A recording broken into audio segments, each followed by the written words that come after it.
Hello, hello, hello, hello. It is Melinda Bell all the way. You know from where? From Gainesville, Georgia. And it is a totally what terrific Tuesday. And today I want to talk about faith over fear. Because you know what? Some of us are so afraid to step out on faith and work this business. You guys, do you know what you are missing when you let fear overtake your faith? So I'm going to give you some nuggets that are going to help you to rewrite your story. First of all, we're going to reroute your thinking and we're going to rewrite your story because we're going to turn faith into a positive action and we're going to destroy fear because we're going to let faith override the fear. So here is some nuggets that I want you to understand why you're scared and why you won't ask and why you won't step out on faith and why you won't move in the direction of killing it in the game of Mary Kay. Number one, the subconscious mind is the root of your reality.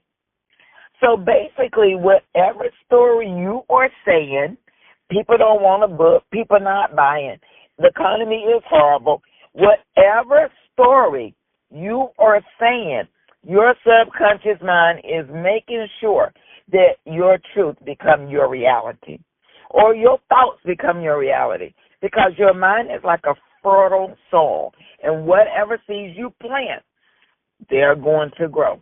If it's seeds of faith, they will grow. If it's seeds of fear, you will see it as well.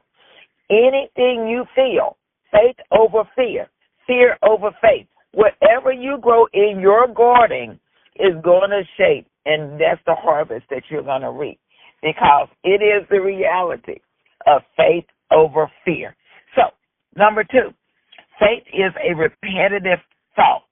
Okay, if you're constantly thinking about fear, that becomes your repetitive thought, and you become the scared chicken. Scaredy chicken, right? But when you have faith, we are consistently reinforcing faith in our subconscious mind. We begin to see opportunities, solutions, and positive outcomes more clearly. Over time, that repeated thought of faith rewires our brain, making us more resilient and open to growth. Whereas faith, or should I say fear, diminishes growth. Fear shuts everything down. Fear is a repetitive thought. You guys, fear becomes the dominant thought. You wake up thinking it's not going to happen. All day long, you're telling yourself negative self-talk. And then you go to bed with all those same repetitive, fearful thoughts. And you wake up and you repeat. On the flip side, fear, when it is repeated, it becomes a self-fulfilling prophecy. Our subconscious mind starts to look for reasons to reinforce your fear, creating patterns of hesitation, doubt, and ultimately missed opportunities. How many times did you see a sharp woman and you didn't give her your card? It was a missed opportunity. How many times did somebody walk by you and smile and say hello and you didn't offer a card? It's a missed opportunity. How many times have you failed to ask? It's a missed opportunity.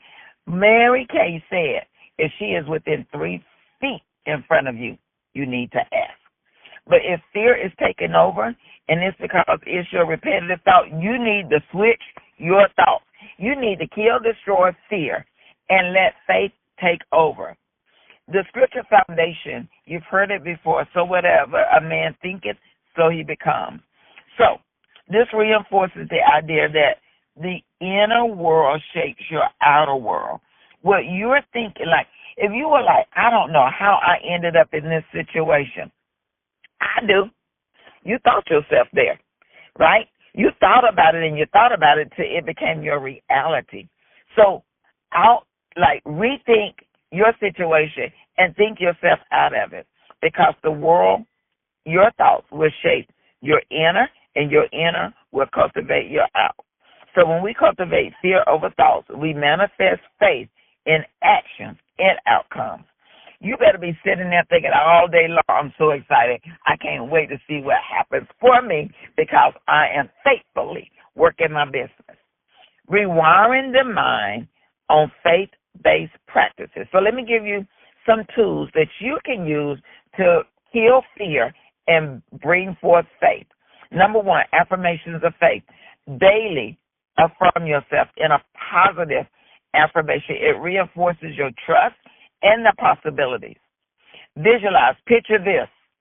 What do you have in your room or in your house that shows what your faith is following? Because if you don't have nothing, that's fear.